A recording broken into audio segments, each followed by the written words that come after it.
Seguimos transformando todos los días la experiencia de escuchar radio. El mundo cambia. Nosotros también. Radio Sónica, la radio más escuchada de Internet. Con el programa 648 de Susurros en tus oídos, 15 años en el aire de Radio Sónica y desde hace 4 años dedicado a fomentar y promover las producciones de teatro independiente. Te voy a presentar ahora al dramaturgo y director Rubén Mosquera. Bienvenido, Rubén. ¿Qué tal? Buenas noches. Un placer tenerte en la radio, realmente. Placer. Yo he visto 2 de tus obras hasta ahora, me faltan Las putas de San Julián. Pero bueno, la idea es hablar un poco de teatro, hablar de tu proceso creativo, cómo te aproximás vos a la dramaturgia.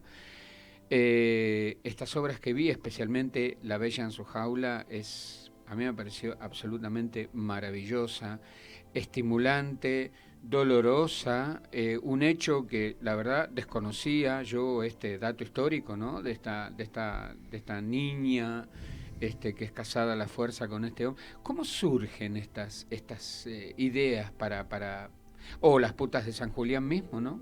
No, bueno, La Bella en su jaula, te voy a contar algo anecdótico. En realidad yo estaba buscando una sala para hacer otra obra, una sala chiquita, que estaba toda con unas cortinas negras, era una cámara negra. Ajá. Y había ido con la persona con la que siempre hace mis escenografías, que es tan importante para el teatro que hago como yo, que es Vanessa Abramovich, ¿no? Vanessa. Escenografía y vestuario, una persona súper talentosa.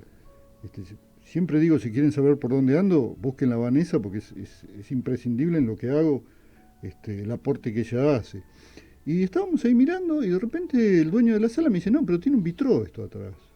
Y lo corre, ¿no? Saca la cortina negra y entra así unos rayos de sol. Vanessa, vos la conocés, es rubia, y yo estaba sentada escribiendo. Y de repente había una chica se me presentó la imagen de una chica de colonial, en una casa colonial como era esa, con un vitró detrás, y de inmediato se me ocurrió que tenía que hacer la historia de Felicitas, de Felicitas Guerrero, quitándole todo romanticismo, ¿no? Sacándole todo romanticismo, porque hasta ahora siempre lo que se habla del amor, de esto, de aquello, ahí lo que hubo fue una venta de una persona. Claro. Y después lo que hubo fue un femicidio flagrante, donde porque era gente de alta sociedad lo taparon, digo. Y generalmente, el teatro, yo la verdad que no sé de dónde salen las ideas. Siempre digo que, siempre empieza por una ocurrencia. Que después, tal vez meses, dando vuelta en la cabeza esa ocurrencia, hasta que se empieza a revestir de cierto sentido lógico. Y ya deja de ser una ocurrencia para ser una idea. Y eso se transforma en un universo donde los personajes después cuando hablan, lo que dicen tiene una lógica, no es que es un disparate. Y bueno, no sé, me acuerdo una de mis primeras obras que se llamaba La sombra tras la sonrisa. Todo comenzó porque me crucé con una persona que estaba mal psicológicamente y que creía hacerle pera. No era Gardel. Era tan perdedor el personaje que creía hacerle pera, no Gardel. Claro. Y a partir de eso, que era gracioso, construí toda una historia que además yo la había escuchado, donde hay toda una fábula que Lepera finalmente asesina a Gardel por una deuda económica en el avión, ¿no? Es una cosa que siempre los tangueros han tapado. Ah, mira. Claro, y yo esa historia, a partir justamente de cubrirme detrás de un personaje traumado psicológicamente, lo podía decir. Esta es una historia que recibí de chico de una persona que los había conocido tanto a Lepera como a Gardel, que era una mujer del abasto, y yo después con el tiempo me puse a investigar y el cadáver de Gardel tardaron meses en traerlo.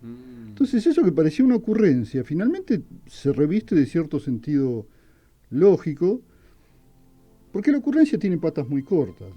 Si uno realmente no mete esa chispa de idea dentro de un universo y construye todo lo que hay alrededor, todo el contexto, rápidamente esa idea se cae, digo, no resiste 5 minutos en escena, ¿no?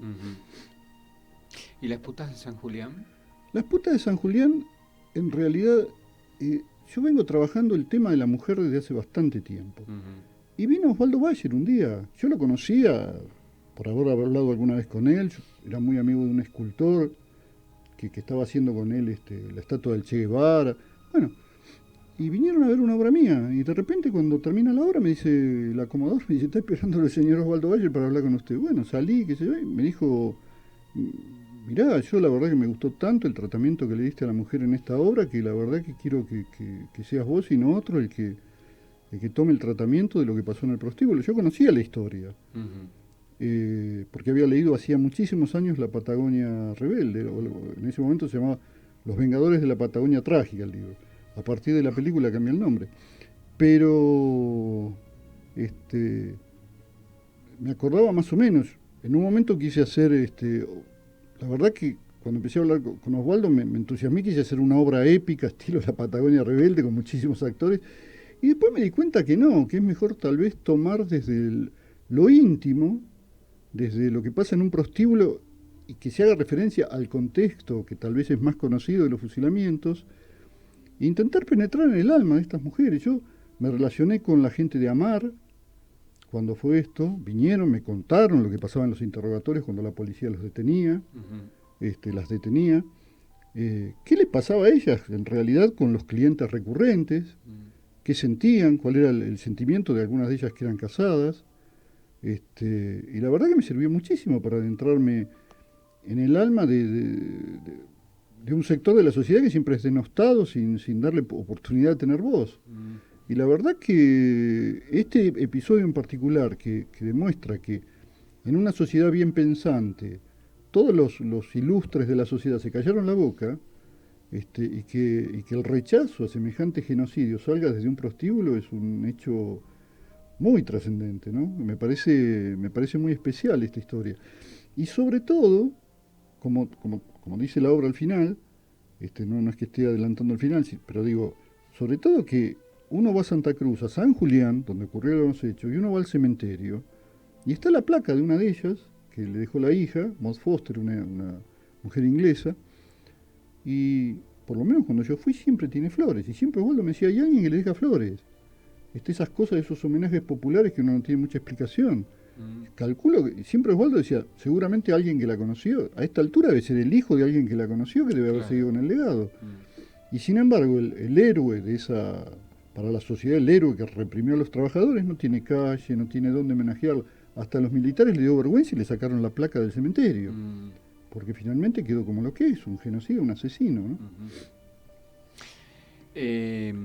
Qué importante, ¿no? Esto, digamos, una revisión histórica de hechos históricos que a veces muchos de nosotros desconocemos, como yo desconocía la historia de Felicitas hasta que vi La Bella en su jaula, y que de alguna manera nos conecta, digamos, con aspectos no solamente de nuestra historia, sino también con la psicología de los personajes, ¿no? Porque, por ejemplo, volviendo a Felicitas en la maravillosa actuación de Zoe Bertona, ella captó exactamente la impotencia, ¿no?, de esta mujer al ser vendida por su padre a alguien que, bueno, era de la sociedad, del mismo rango, etcétera, etcétera.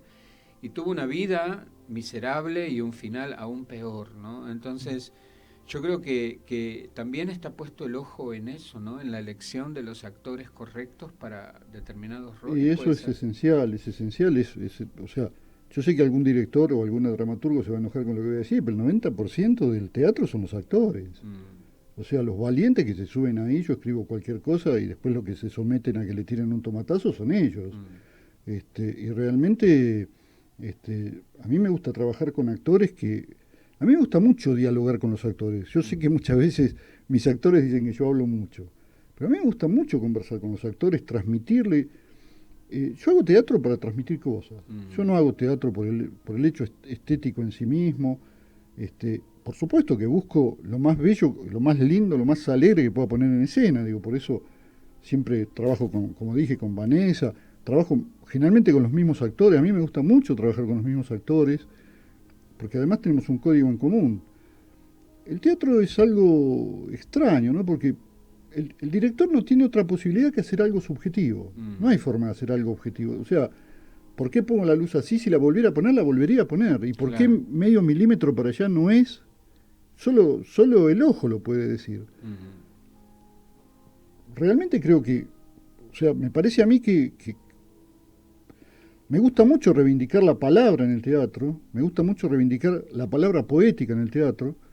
Este es un tiempo donde la palabra está en crisis. sobre todo la palabra poética más en crisis.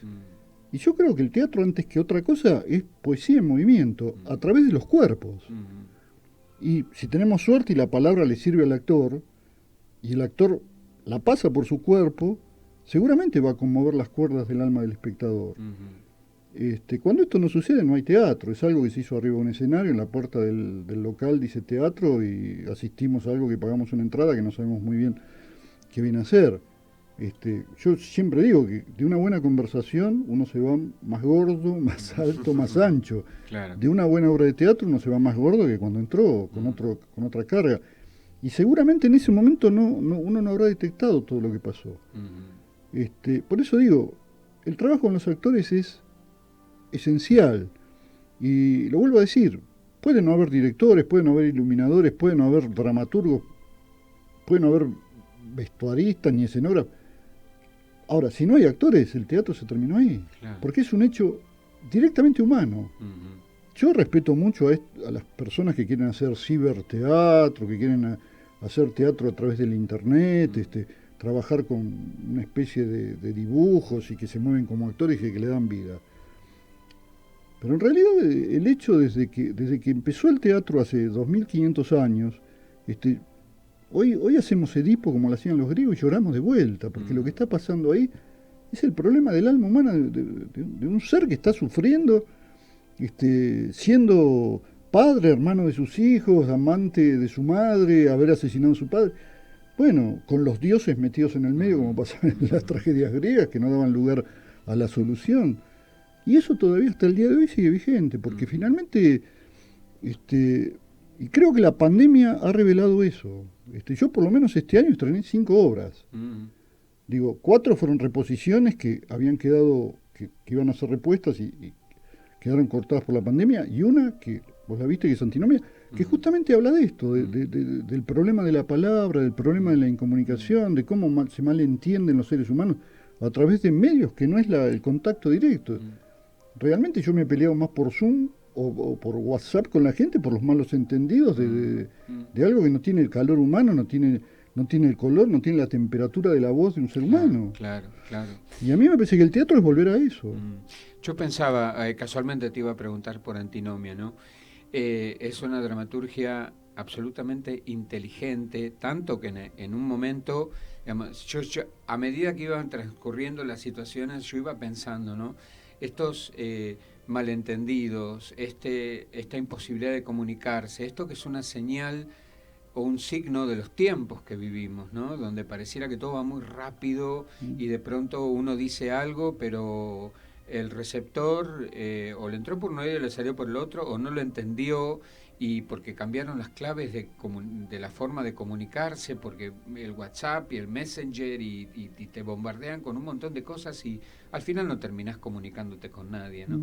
Y yo creo que Antinomia es un hermoso ejemplo de esta crisis en la comunicación, ¿no es cierto? Y la historia es inteligentísima, a mí me maravilló, y los dos actores también son excelentes. Sí, son maravillosos, aparte son personas muy jóvenes, le dan esa frescura que a veces el oficio teatral es muy bueno, pero también a veces el oficio hace perder esa frescura, y la verdad yo estoy muy agradecido a ellos, porque he trabajado ensayando por Zoom, ensayando con un barbijo, teniendo que estar a más de 2 metros de distancia, teniendo miedo entre nosotros. Si hay algo que forma el teatro es una familia siempre, ¿no es cierto? Claro. Es raro, porque son esas familias eventuales que duran lo que dura la obra, después no nos llamamos nunca más, pero en el medio nos queremos, nos contamos los secretos, más escondidos son nuestros confesores, los actores o el director. Pero la verdad que yo extrañaba mucho eso, y sobre todo la necesidad de poder hablarle al público.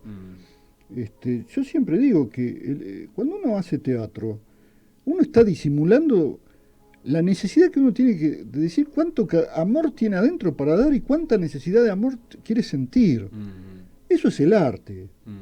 El arte es una energía creativa liberada que por ser liberada es liberadora en los demás. Entonces, en el teatro se da ese fenómeno que si uno tuviera el aparato para poder medirlo, son pelotitas de energía que van y vienen. Cuando es teatro y cuando toca las cuerdas del alma, ¿no? Y a mí me parece que solo se logra eso a través de un trabajo muy, muy intenso con los actores, de mucha profundización, hasta de pelearse con los actores, pelearse con los egos de los actores, pelearse con el ego del director o del autor que no quiere que le cambien una coma. Pero en esa pelea a mí me parece que siempre que hay algo que es mejor que lo que originariamente se pensó. Yo me acuerdo cuando empecé a dirigir, un actor me dijo, no estudies tanto, no busques tanto, habla con los actores, que ellos te van a ir guiando. Y hasta el día de hoy yo hablo con los actores, sobre todo con actores con experiencia, con actores que ya han pasado muchas obras, y que siguen apostando por el teatro independiente, ¿no es cierto? Que no es que están buscando ni la fama, ni el dinero, ni la figuración. Seguramente, yo no he trabajado con actores famosos, pero también es verdad que yo no sé si tengo ganas de trabajar con actores famosos porque digo, vos la has visto a Zoe revolcándose en su dolor, metiendo las uñas, casi lastimándose los dedos porque quiere hacer un agujero en las tablas del escenario buscando a sus hijos. O si vos ves Las putas de San Julián, un castigo que hasta yo cuando la estaba por reestrenar la obra, sobre todo con los tiempos que se viven, con todo el tema de la violencia contra la mujer, pensé que alguna asociación me iba a venir a denunciar, porque realmente lo que ponen en el cuerpo las compañeras que hacen ahí de las meretrices es tremendo. Por supuesto que está todo ensayado, son trucos teatrales, nada les duele, son meses de ensayo. Pero yo tengo que estar agradecido a que se anulen su propia autoestima y jueguen ese papel tan desagradable que es el del humillado. Ahora, yo me preguntaba, ¿no? En vos conviven ambos roles, el rol del dramaturgo y el rol del director. Sí. Entonces, ¿cómo es dirigir una obra cuya dramaturgia es propia y entonces vos sabés, todos seguramente debes tener como una imagen mental formada a partir de escribir esa historia? ¿Cómo es dirigirla? ¿Te condiciona de alguna forma que vos seas además el dramaturgo o no condiciona eso? Yo lo que digo, antes quiero aclarar algo. La verdad que yo hago teatro para decir cosas. Entonces, por ejemplo, estos 2 años, o este año y medio, yo sentía que tenía un trapo acá en la garganta. Por eso estrené todas las obras que estrené desesperadamente.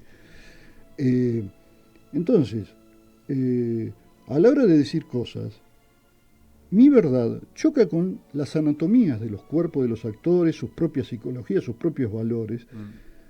Y muchas veces, como dije antes, el resultado no es el mismo que yo busqué cuando empezaba. Tengo una imagen, por supuesto, tengo la imagen de la escenografía, lo conversé con Vanessa en 4 o 5 palabras toma el ejemplo, hablo con el iluminador, en este momento estoy iluminando yo porque el iluminador que siempre ilumina mis obras está recuperándose de una enfermedad, pero digo, la parte estética, con 4 palabras le transmito lo que quiero. Es más, muchas veces, para determinada obra, me paso meses viendo un pintor, porque quiero que tenga esa temperatura. Ajá. O sea, hoy puede ser Renoir, mañana puede ser Monet, pasado puede ser Caravaggio. Digo, si hay alguien que investigó la luz, investigó los colores, han sido los grandes maestros. No hay ningún científico que llegue a ese nivel de sensibilidad. Bueno, a partir de eso yo tengo una imagen, pero después hay que meter seres vivos, pensantes, poetas, creadores a través de sus cuerpos, y en la medida que uno no admire al actor, uno no puede trabajar con un actor en este rol, salvo que uno fuera una especie de productor patrón, donde viene e impone órdenes, claro, y tiene una verdad absoluta. Y la verdad que yo más de una vez discuto una palabra con un actor y me doy cuenta que tiene razón él, porque la palabra me queda bien a mí la que yo puse, claro, que yo no la digo. Claro, y a él le sienta bien un sinónimo o cambiar la forma en que lo dice o dar vuelta. Digo, y va a sonar mejor. Y a mí me parece que ese trabajo es enriquecedor. Y uno tiene que acostumbrarse a ceder. Por supuesto que no es lo esencial de lo que quise decir. Claro, claro. Pero vuelvo a decir, el teatro es una suma de técnicas, es una suma de artes, es una suma de personas, y el resultado finalmente es algo colectivo, donde hay alguien que dijo, bueno, salimos del Puerto de Palo y llegamos a la Española, pero digo, y en el medio tuvimos 5 motines con los actores. pero bueno, también uno tiene que saber que está trabajando con seres humanos sensibles, creadores, que tienen problemas. En el teatro independiente muchas veces tienen problemas en otros trabajos, claro, y cuando llegan, que llegan de la calle, llegan con toda esa carga de lo que vale el dólar, de los asesinatos, de esto, de aquello, de las elecciones políticas, de lo que fuere. Y uno tiene que, bueno, tomarse ese minuto, decir, bueno, dejemos colgado en el perchero todo esto y pongámonos a crear un mundo, que finalmente eso es el teatro, es la posibilidad de crear algo que antes no estaba y terminó la función y no está más. No tiene otra cuestión de querer permanecer en el tiempo, como son otras artes que tienen ese sentido de la permanencia, ¿no? Siempre hablamos en este espacio de cuánto hay que remarla en el teatro independiente, ¿no? Porque, digamos, yo siempre digo que son grandes actos de amor, porque no hay, digamos, alguien que vino con un montón de dinero y dijo, bueno, con esto hacemos la producción, ¿no es cierto? O sea, muchas veces son producciones en cooperativa o la ganancia es magra, pero el amor al arte lleva a mover esta maravillosa maquinaria que nos entrega historias que en el teatro comercial muy rara vez las vemos, muy rara vez. Mirá, yo lamentablemente soy un muy mal espectador de teatro, quiero ser sincero, ¿no? Soy un muy mal espectador de teatro porque generalmente el teatro comercial no veo, o sea, me termino mirando cosas técnicas, mirando cómo hicieron esto, cómo hicieron aquello, pero yo sinceramente digo, hay momentos de los ensayos que es cuando tal vez el actor saca lo más tremendo de él, ¿no es cierto? Que se zambulle en lo peor y en lo mejor que tiene, en los dolores más profundos, en las vilezas, y saca eso y me logra conmover, y son las palabras que yo escribí, pero están mejor dichas, claro, con otro sentido, que toman otro vuelo que lo que yo dije, o que yo escribí, y la verdad que en ese momento es cuando yo tengo que estar agradecido, y claro, todo eso que se pone ahí es amor, no es otra cosa. Claro. Sin amor no hay nada, todo lo demás son técnicas, pero está esto que digo, que para el director la poesía está en el ojo, no está en otro lado, es personal. Para el músico seguramente estará en el oído la poesía. Para el actor está en su cuerpo, en poder estar haciendo y escribiendo arriba de las tablas, en tiempo real, claro, y que le pasen las cosas que le están pasando, que yo como director cuando está la función me emociono por lo que veo, pero no tengo ninguna capacidad de intervención, yo claro, los dejé y ya es, de ahí en más es la responsabilidad de ellos seguir. A mí me parece que el teatro está ligado siempre a algo como, no sé, como una pequeña llamita que hay que cuidarla, y hay que cuidarla, y hay que cuidarla, y llueva, truene, crucemos un río, hay que cuidar, como en la Guerra del Fuego, si no te acordás de esa película. Sí. Bueno, creo que hay, todos nosotros tenemos que transmitirle a los nuevos actores que es eso el teatro, no es otra cosa. Todo lo demás dura muy poco. Claro. Todo lo demás es evanescente, dura muy poco. Yo siempre digo, hay 2 o 3 obras de teatro que vi que cuando me muera, si es verdad que en ese minuto pasan visiones que uno tuvo, que me voy a acordar de esas obras de teatro. Me acuerdo una de una versión de Bodas de Sangre de Juan Carlos Gené, que él parecía un niño acariciando, porque contaba la historia de Bodas de Sangre desde el amor que tenía su mamá por Lorca, que eran republicanos, y su papá, que lo rechazaba porque era franquista. Y una noche cuando se entera la madre que llora, que muere Lorca, se va a llorar, y él la va a acariciar, la va a consolar siendo un niño, y le tocaba la enagua de seda negra, porque la estaba queriendo consolar, y terminaba diciendo Gené, un tipo de 80 y pico de años, que hasta el día de hoy tenía esa sensación de la enagua en sus dedos. Y yo sentía que me ahogaba. Claro. Yo estaba con otra persona, le dije, por favor, donde estaba el Celsi también, acompáñame, vamos hasta Plaza de Mayo, quiero respirar, que me estoy ahogando. Hay algo que me transmitió este hombre que no me lo voy a olvidar en mi vida. Me acuerdo de una apuesta de Fernández, no sé si la has visto, El Relámpago, hace muchos años en el Teatro Cervantes, que que realmente con Urdapilleta, son cosas que no me olvido. Claro, claro. Y ojalá yo pudiera hacer eso. Yo cuando veo la zaranda de España, ojalá se pudiera hacer, ojalá yo tuviera un lugar, porque también digo, tengo que ensayar en lugares que me prestan, centros culturales, sindicatos, biblioteca. Ojalá tuviera un lugar físico donde pudiera ensayar una obra y llegar hasta el límite mismo de la experimentación en ese tipo de lenguaje. Desgraciadamente a veces no se puede. Igual digo, más o menos estoy logrando mantener un grupo de actores y bueno, a esta altura casi como que somos una pyme, ¿no? Así que bueno. Bueno, Rubén Mosquera, te agradezco muchísimo haber estado esta noche acá, esta charla tan hermosa sobre teatro y el amor al teatro y la poesía y estas obras. Gracias por estas obras que nos has entregado, de las cuales yo he visto hasta ahora 2, y cuando pueda ver Las putas de San Julián después arreglamos para que vengan al programa. Yo te agradezco a vos porque la verdad que el apoyo que vos le das al teatro independiente es tremendo y ojalá hubiera muchos espacios donde podamos reflexionar sobre estas cuestiones que parecen artísticas, parecen teatrales, pero son cuestiones humanas. Claro. Siempre son cuestiones humanas. Claro, claro. Bueno, muchas gracias, Rubén. Y nos reencontramos el próximo martes para más susurros. Te la hago cortita. Seguí usando un tiempito más el barbijo. Todavía no terminó la pandemia. En Europa hay un repunte bastante importante en Alemania. Así que a no hacerse los vivillos. Cuídame a mí, yo te cuido a vos y nos cuidamos entre todos. Chau.